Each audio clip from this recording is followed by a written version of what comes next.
Okay. So data analysis stress strain curve.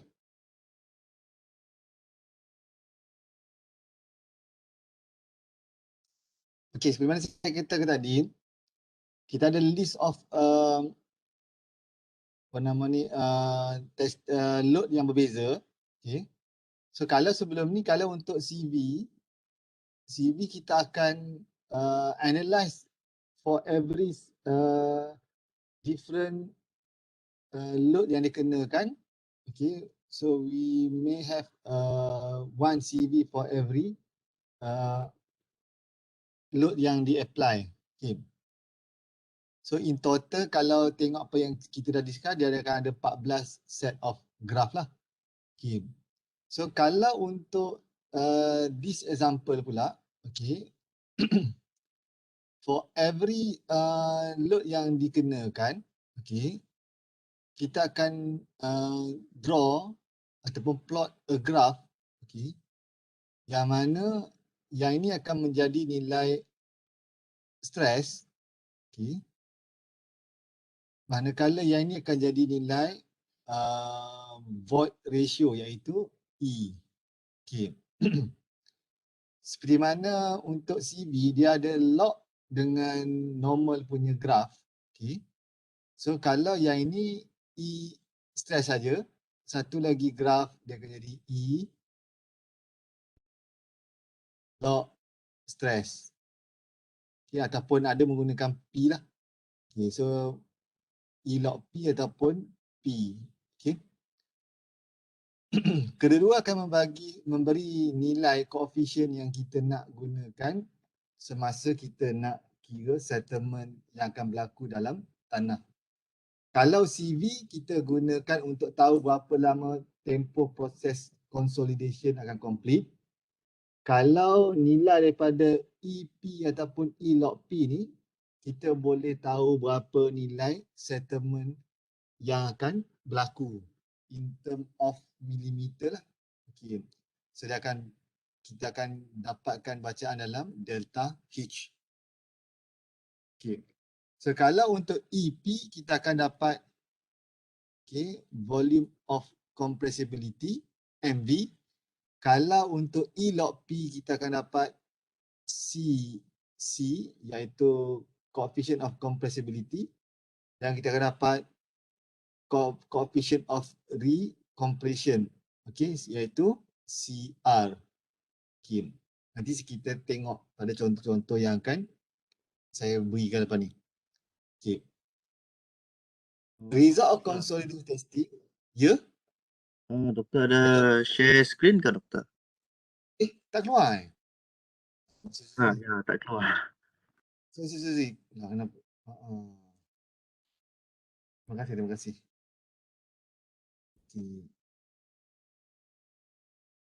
Okay, saya ni.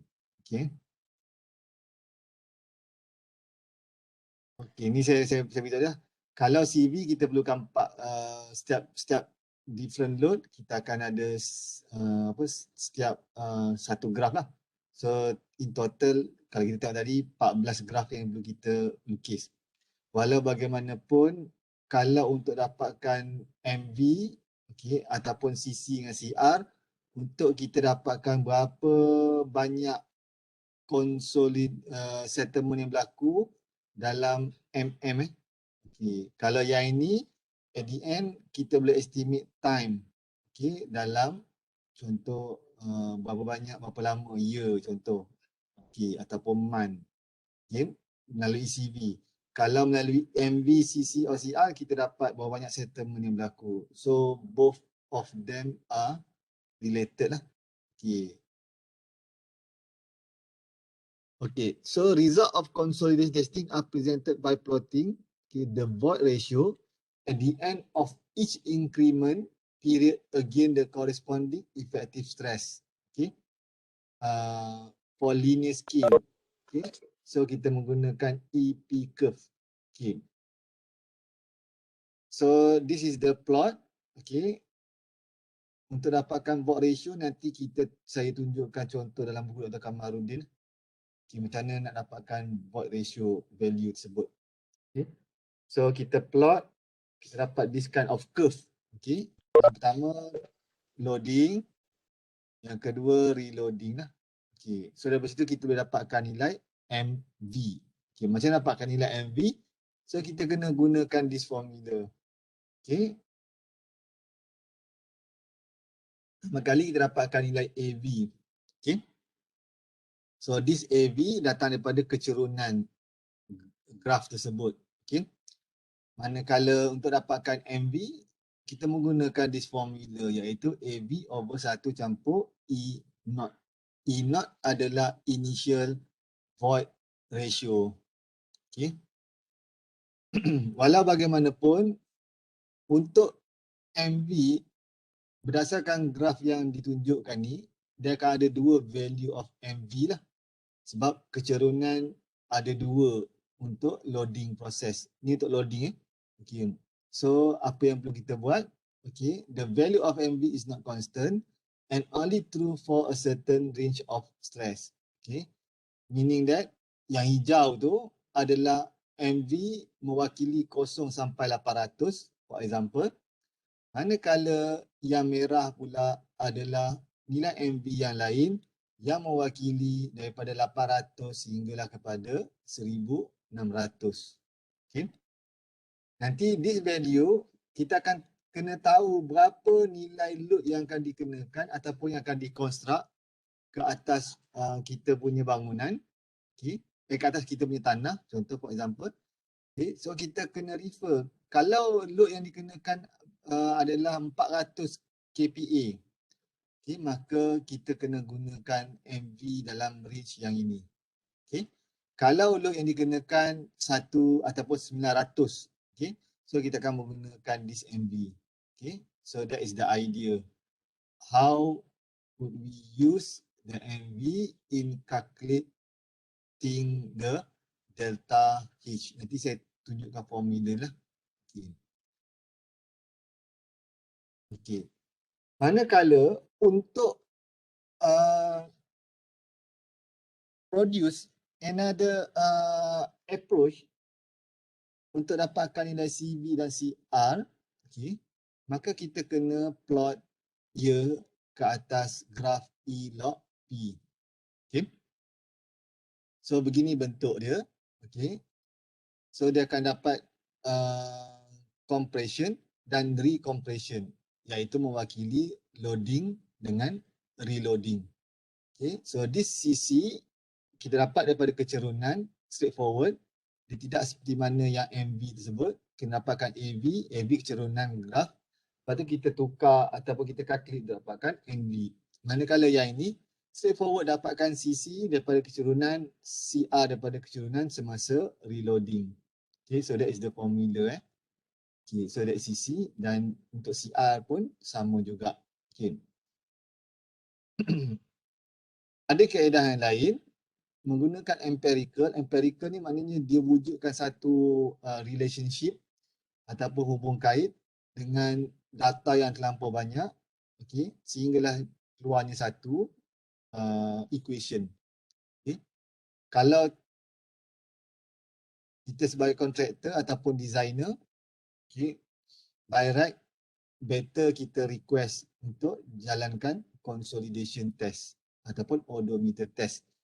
Okay. Andai kata kita dapat saja, kita sebagai designer dan ini data yang kita dapat, maka untuk estimate CC dan CR boleh gunakan empirical formula berdasarkan this formula iaitu CC equal to 0.009 times LL iaitu liquid limit minus 10.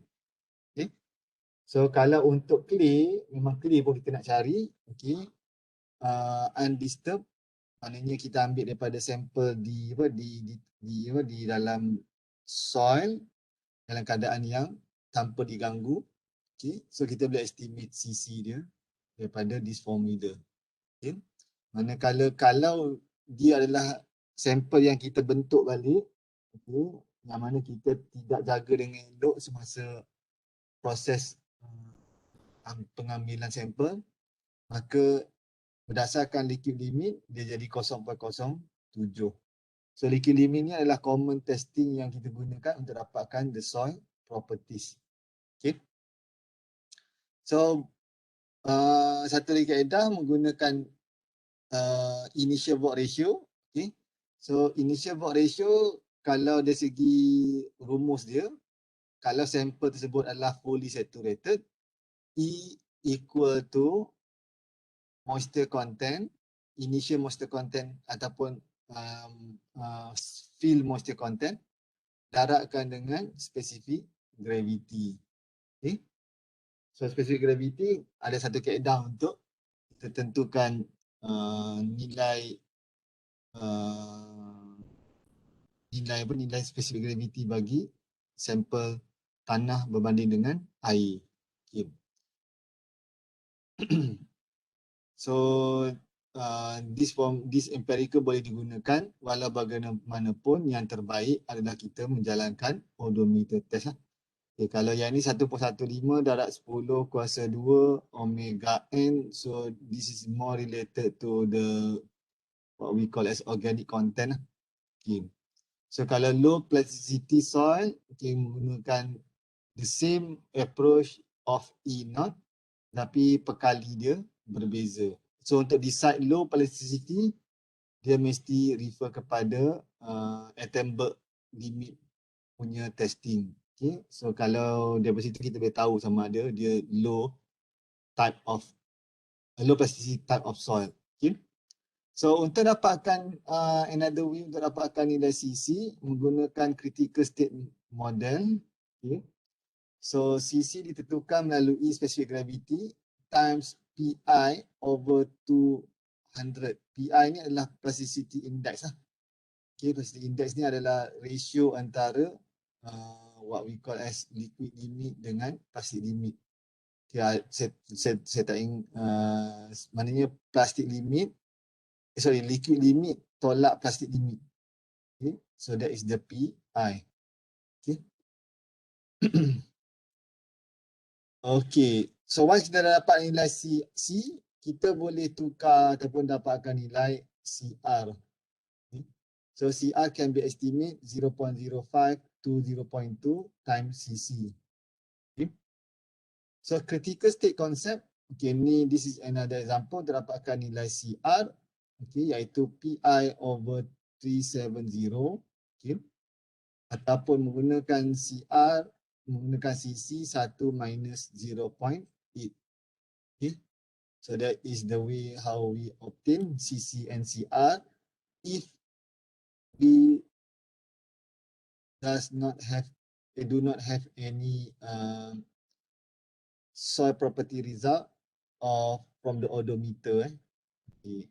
So lebih baik kita jalankan supaya berkemungkinan empirical formula yang digunakan itu tak sesuai dengan tanah kita sebab kebanyakannya dijalankan oleh tanah yang berada di tempat-tempat lain, mungkin di UK, okay, mungkin di negara lain. Okay, manakala dia tidak mewakili tanah di Malaysia lah. Okay. Okay, so that is for the CC and CR dan juga MV. Okay, nanti kita akan gunakan this value untuk estimate consolidation settlement. Okay. Okay, untuk CC dan CR dia bergantung kepada case ataupun over consolidated punya keadaan. Okay. So apa maksud over consolidated? Over consolidated is the soil that has undergone recompression in odometer test. Okay. Over consolidated is judged if the pre-consolidation pressure sigma C obtained from E log P curve based on odometer test is greater than the currently existing overburden pressure. Okay. Or CC obtained from the test where CC is less than 0.009 times LL minus 10 or LI is between 0 to 0.6. Okay.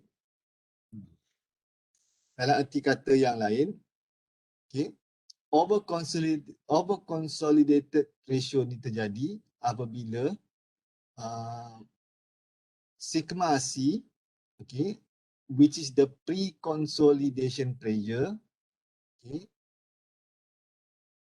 lebih besar daripada effective stress yang berlaku di dalam tanah. Okay. Yang ni nanti kita tengok pada macam mana benda ni dikira. Okay. Yang ni sebagai satu explanation dahulu. Okay. So kalau nilai OCR melebihi daripada 1, for example, okay, kalau OCR melebihi 1, kita namakan dia sebagai over consolidated punya case ataupun condition. Kalau OCR bersamaan dengan 1 ataupun kurang, kita namakan dia sebagai normally consolidated. Okay, maknanya dia dalam keadaan yang normal sedia ada. Okay. Kalau dari segi contoh keadaan di site, okay, kalau keadaan tanah tersebut dalam keadaan yang rata dan kita nak propose untuk buat sesuatu di atas tanah tersebut, okay, so kita katakan bahawa sebelum kita construct apa-apa, tiada historical punya stress yang lebih besar, okay, sebelum kita mulakan kerja-kerja pembinaan. Contoh. So itu kita namakan sebagai normally consolidated. Okay. Kalau ada loading yang asal diletakkan di atas tanah tersebut, okay, disebabkan kita nak dapatkan area yang flat, maka kita buang this load, okay, maka kita dapat satu keadaan yang flat selepas kita buang, okay, dan kita akan construct sesuatu di atas tanah tersebut, okay. So this keadaan menunjukkan bahawa pre-consolidation dia lebih besar daripada keadaan effective stress, okay, apabila di remove, okay, dan ia menunjukkan bahawa dia berada dalam keadaan over consolidated. Okay. So benda ni nanti kita akan pergi pada beberapa contoh. Okay. Kita boleh tentukan nilai pre-consolidation pressure iaitu sigma dash C daripada odometer test. Okay, nanti saya tunjukkan. Okay. So kalau kita dapati bahawa kita nak capai dalam keadaan normally consolidated, okay, effective stress mesti sama ataupun kurang daripada mesti sama ataupun lebih daripada pre-consolidation pressure. Baru nilai OC bersama dengan 1 ataupun kurang. Okay. Kalau pre-consolidation lebih besar daripada effective vertical stress, maka kita istilahkan dia sebagai over consolidated. Okay. Okay. So kat sini dah beritahu bahawa pre-consolidation pressure sigma C obtained from the E-log P curve based on odometer test. Okay. So datang daripada odometer test is greater than currently existing overburden pressure. Okay. So macam mana nak tentukan nilai sigma C? Okay. So boleh tengok pada contoh yang ini. Okay. Yang ini pun kena beri perhatian macam mana dapatkan nilai sigma C. Okay. So this sigma C is very important untuk kita tentukan keadaan sama ada dia normally consolidated ataupun over consolidated. Sebab apa perlu? Saya tunjuk dulu pada keperluan. Keperluan dia adalah apabila kita nak kira settlement, kita akan ada 3 graf, 3 formula actually. Okay, ini dalam keadaan normally consolidated. This is the first formula. Okay. Dan dalam keadaan over consolidated, kita ada dua formula tambahan.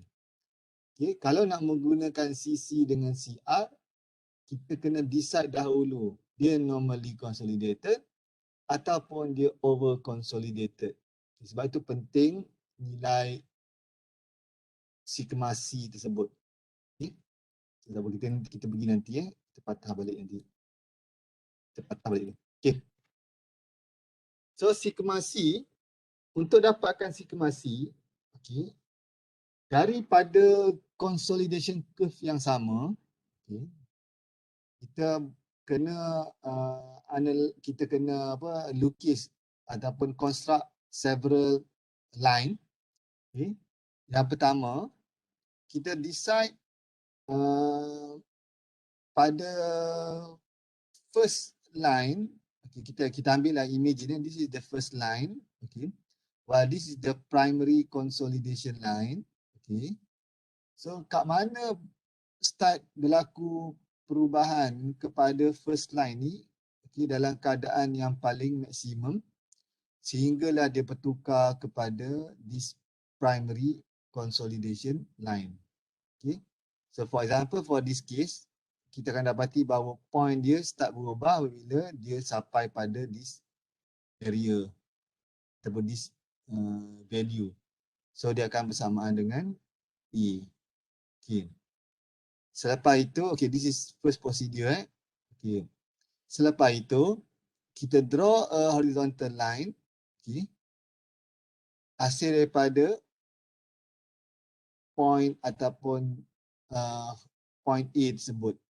Okay. So ni adalah step nombor 2. Okay. Okay. Ni dia dah. Okay, draw a horizontal line. Draw a line tangent to the curve at point A. Okay. So kita draw a horizontal line. Okay. A tangent line. Okay, yang mana adalah step nombor 3. Okay. Daripada point A. Okay. Yang mana this is the horizontal tangent line.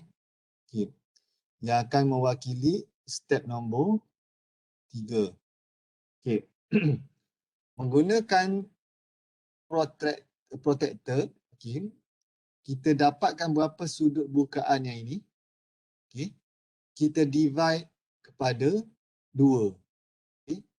So yang ini dia akan ada alpha, soalan alpha 1 sama juga dengan alpha yang kedua. Okay. Dia akan menjadi line yang nombor 4. Okay. Ataupun prosedur yang keempat. Okay. So prosedur yang kelima adalah untuk kita draw a line on the primary consolidation line. Okay. Kita draw sampailah dia bertemu dengan prosedur nombor 4. Okay. Then that is the B value. Okay. So from the B value we draw until it meet the X axis. Okay. So that is the sigma C. Okay. So saya repeat balik. First, tentukan nilai A iaitu value yang paling maksimum pada point yang graf ataupun curve yang pertama. Okay. Lepas itu draw a straight line. Okay, horizontal line. Then draw a tangent line ke atas point A. Mewakili prosedur ketiga. Okay, bisect bukaan prosedur kedua dan prosedur ketiga. So, dia akan menjadi prosedur yang keempat. Okay. Extend the primary consolidation. Dia akan jadi prosedur yang kelima. Pertemuan antara prosedur kelima dan prosedur keempat adalah nilai bagi B iaitu prosedur ke-6. Okay. Dan yang terakhir dapatlah nilai sigma C. Okay. So this sigma C, okay, akan dinilai ataupun dilihat untuk tentukan sama ada dia normally consolidated ataupun over consolidated berdasarkan kepada effective stress value. So macam mana dapat effective stress value? Kita mesti tahu dalam tanah, okey, untuk clay layer, berapa nilai effective stress yang berlaku at the mid plane of the soil layer. Okay, nanti kita pergi contohlah. Okay, so kita buat perbandingan.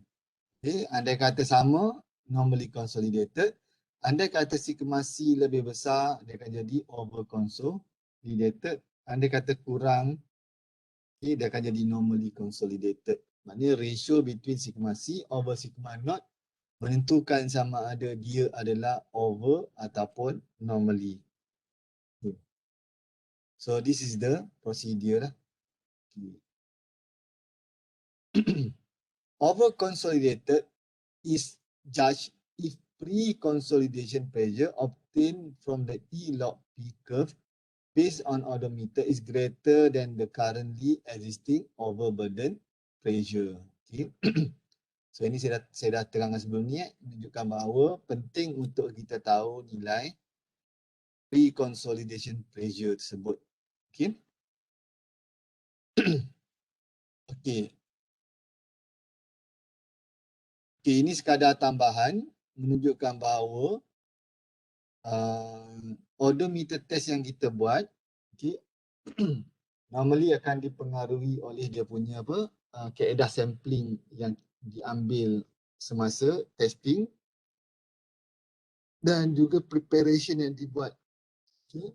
So dia kata sebenarnya akan berlaku sedikit perbezaan antara CC actual, maknanya di field dengan CC yang di measure. Okay.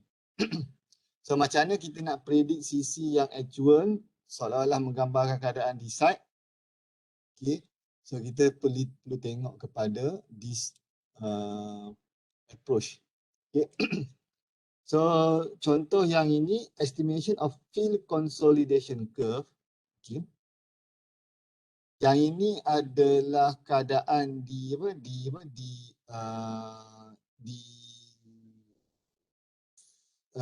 odometer. Okay. Sebab dia kata slightly disturbed. Ini odometer, manakala yang hijau ni adalah keadaan di in situ. Keadaan di site. So macam mana kita nak dapatkan yang warna hijau ni? Sebab yang biru ni terdapat daripada odometer kan. Okay. So untuk dapatkan yang hijau, okay, this is the procedure dia. Okay. Okay, hasil daripada PC tadi tu kita boleh gunakan balik. Okay, saya tak perlu ulang balik yang PC. Soalnya kita plot balik untuk dapatkan PC. Okay. So prosedur dia, okay, adalah first kita mesti dapatkan nilai E naught. Okay. So macam mana dapatkan nilai E naught? Okay. Untuk dapatkan nilai E naught, sekejap kita tengok. Okay. Produce two horizontal line at E naught and 0.42 E naught. Okay. Produce a vertical line at pressure equal to E naught or sigma C. This line should intersect the horizontal line at E naught at point 1. Plot compression line CC based on the odometer test. The line will intersect the horizontal line at 0.42 E naught at point 2. Draw a line from point 1 to point 2. The slope of this line is the field compression index. Okay. Okay, this is the CC daripada odometer. Okay. Yang kita nak produce adalah CCF yang ini. Okay. So prosedur yang pertama adalah kita dapatkan dahulu berapa nilai E naught. Okay. E naught ni memang kita boleh tahu melalui WGS lah. Okay.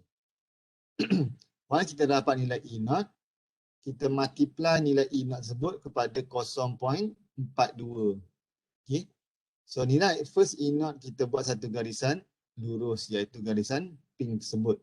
Manakala 0.42 adalah garisan yang berwarna kuning. Okay. So that is the 0.42 E0. Okay. Okay. So first adalah untuk kita extend the value of the CC, okay, sehinggalah dia bertemu kepada apa nama ni, E0 yang 0.42. Okay. Lepas itu, daripada this extension, okay, kita dapat satu intersection between CC punya extension dengan 0.42. Okay. Nilai sigma-C yang kita dapat sebelum ni, okay, kita extend sehinggalah dia bertemu kepada garisan pink E0 tersebut. Okay. So kita cantumkan garisan point nombor 2 dalam ini kepada intersection antara sigma-C line dengan E0. So dia akan menjadi point nombor 1. Okay. So this point nombor 1 dengan kepada point nombor 2 adalah value ataupun line of CCF. Okay. Saya ulang balik. E0 adalah prosedur yang pertama. E4.2 0.42 E0 adalah prosedur yang kedua. Okay. Kita boleh menggunakan prosedur yang ketiga daripada sigma C tersebut, prosedur yang ketiga. Okay. So kita boleh jadikan extension of CC kepada 0.42 E0, prosedur yang ketiga. Okay. Akhir sekali kita draw a line daripada prosedur yang prosedur keempat lah. So prosedur yang daripada prosedur ketiga dengan prosedur yang kedua intersection tersebut, itu adalah value bagi CCF. Okay. Okay. So in that case kita dapatlah nilai CCF. Okay. So awak go through balik this procedure lah. Saya rasa basically sama sebenarnya yang saya terangkan. Okay.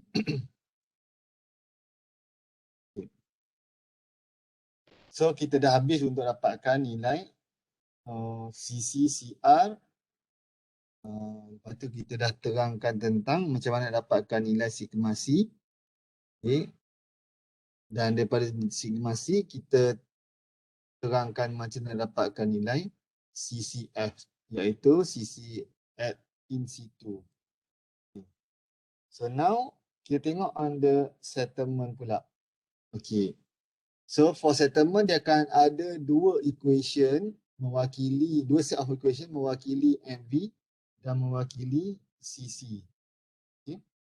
So untuk settlement calculation, okay, this the example, okay, to discuss on the settlement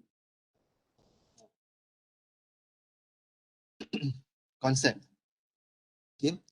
So this SC, okay, adalah menunjukkan macam mana kadar settlement berlaku. Okay. Consider a layer of settled clay of a thickness H. Okay, sebab tu consolidation hanya berlaku kepada clay layer saja. Okay. Due to construction, the total vertical stress is an elemental layer of thickness dz. Okay. At the depth z is increased by delta sigma. Okay. So disebabkan ada increment of stress, okay, yang berlaku, menyebabkan berlakunya settlement, okay, di dalam tanah tersebut. Okay. So dari segi void ratio, okay, E0 adalah void ratio yang dalam keadaan asal. Okay. So apabila berlaku perubahan disebabkan oleh ada increment of stress, okay, menyebabkan berlaku perubahan kepada Watt ratio menurun, okay, dan menyebabkan menunjukkan bahawa the stress, okay, meningkat, okay, daripada sigma naught kepada sigma 1. Okay. Sebab itu the E naught penting untuk digunakan dalam calculation bagi mendapatkan nilai settlement. Okay. So initial stress versus stress increment. Okay, effective overburden pressure.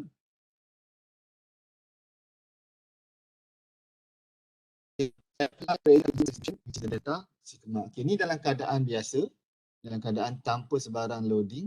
So bila di apply load, okay, so dalam keadaan yang awal, layer yang pertama, okay, akan mengalami increment of stress yang tinggi sehinggalah dia stable apabila dia kepada kedalaman yang berikutnya. Okay. Dia stable maknanya dia akan dalam inline with the overburden pressure ataupun effective stress yang ada. Okay. So sehinggalah dia stable, okay, menunjukkan bahawa process of consolidation, okay, menurun berdasarkan kepada kedalaman ataupun stres menurun berdasarkan kepada kedalaman. Okay. So this is the formula. Okay, kita ada dua type of formula dalam keadaan normally consolidated. Kalau kita menggunakan CC, okay, this is the formula. Saya terang sedikit formula yang terlibat, parameter terlibat. Yang pertama adalah E naught. Okay. Sebelum ni saya dah beritahu WGS, kita boleh dapatkan. Okay. H ni bergantung kepada type of what we call as thickness of the clay. Dia tiada kaitan dengan drainage di mana yang TV yang saya terang sebelum ni. So, contoh kalau kita ada multi layer of soil, okay, sand, clay, kita jangan ambil keseluruhan, okay, kita hanya ambil berapa thickness of clay sebab clay saja berlaku consolidation. Okay. So CC datang daripada lab, okay, odometer test. Okay, delta sigma ni datang daripada load yang akan dikenakan, okay, dan kita kira berapa nilai delta sigma. Okay, ni sigma load, delta sigma adalah increment of stress pada this particular area. Okay, maknanya dia akan, kita kena kira, nanti saya tunjuk contoh lah macam mana dapatkan this delta sigma value. Okay, manakala effective vertical stress, kita kena ambil daripada top of the soil sehinggalah kepada kedalaman pertengahan clay layer. Okay. So itu cara untuk dapatkan effective vertical stress. Okay, ini untuk normally consolidated bagi CC. Bagi MV, okay, different approach pula. Okay, this is the formula untuk MV. Okay. Dia hanya applicable untuk normally consolidated condition. Kalau ada over consolidated, MV tidak boleh digunakan. Okay. Same approach MV, okay, value yang kita dapat daripada odometer punya result. Okay. Lepas tu delta sigma adalah sama juga dengan delta sigma yang kita kira ni. Times dengan H adalah H, iaitu thickness of the clay layer. Okay. Itu adalah untuk normally consolidated. Okay. Manakala untuk over consolidated, okay, kita ada dua equation yang mana dia bergantung kepada nilai sigma C. Okay. This is sigma C. Sigma C saya dah terang tadi, datang daripada odometer test. Okay. Kalau sigma C is greater than sigma naught plus delta sigma, kita akan gunakan this formula. Okay. Kalau sigma C is lower than the sigma naught, plus delta sigma, kita akan gunakan this formula. Okay. So semua bergantung kepada nilai sigma C value. Okay, nanti kita tengok contoh calculation Macam mana nak guna this formula. Okay. Okay, so that is for the settlement calculation Okay, so this more related to macam mana kita nak estimate nilai time ataupun consolidation berlaku berapa lama. Okay, saya dah terang sikit tadi lah berdasarkan kepada nilai T equal to TV times HD square over CV kan. Okay, so benda yang repeat ataupun lebih kurang sama sebenarnya saya terang sebelum ni lah. Okay. So this is the rate of consolidation. Okay, several assumption kita dah discuss sebelum ni. Okay, dalam 1D homogeneous and saturated, mana tanah dia kita assume tanah yang sama, material sama iaitu clay lah. Okay, soil particle and water is compressible sebab dia berlaku dalam keadaan primary consolidation primary. Okay, Darcy law is valid. Okay, berdasarkan Darcy law, strain due to external load is small and within the range of electricity sebab proses of consolidation berlaku dalam keadaan yang slow. Okay, manakala dia tidak melibatkan failure berlaku ke atas tanah. The coefficient MV and K remain constant throughout the process. There is a unique relationship independent of time between work ratio and effective stress. Okay. Okay, distribution of excess pore water pressure in clay subjected to a uniform soil. Okay, so this is the diagram menunjukkan bahawa kadar pengeluaran air di dalam tanah apabila kita subjek kepada load yang sekata. Okay. So dia ada kaitan dengan double drainage ataupun single drainage. Okay. So kalau dia double drainage, this distribution will be like this. So dia akan mengalir sama atas dan bawah. Okay. Sebab tu dia divide kepada 2 H over D. Sorry apa? D equal to H over 2. Okay. So okay, the primary consolidation, the period of consolidation where the volume change of soil is due to the drainage of water driven by excess pore water pressure. Okay. Yang ini saya kata tadi nilai K tersebut, okay, boleh digunakan untuk estimate nilai CV. Okay. So this is the formula developed by Taylor untuk tentukan nilai coefficient of degree of consolidation iaitu U. Okay, dari situ dia dapatlah nilai TV. Okay. So TV can estimate either by using this formula atau menggunakan K approach lah, tapi kita more interest on the CV approach. Okay. So dari situ kita akan menggunakan sama CV approach. Okay. Dan daripada CV approach dia dia come up dengan prediction terdapatkan nilai TV berdasarkan kepada U equal to 0 sehinggalah U kepada 100%. Okay. So this is the chart, okay, untuk kita decide berapa nilai TV. Okay. So this is TV. Kalau 100% ataupun 90%, dia tak akan pergi pada 100% tau. So the maximum can go up to 90%. Dia akan jadi 0.848. Okay.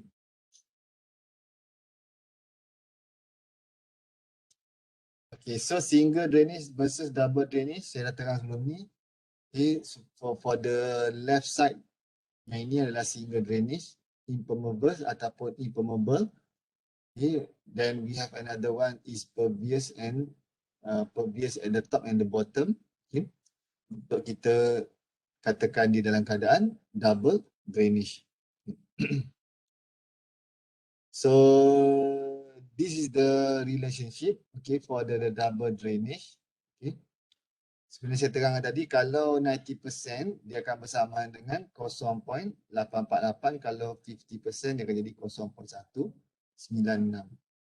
Disebabkan dia bukan linear punya relationship, so kita boleh gunakan this formula kalau kita nak dapat the exact value berdasarkan different percentage degree lah. Kalau contoh 35, okay, boleh guna apa extrapolation ataupun kita gunakan this formula.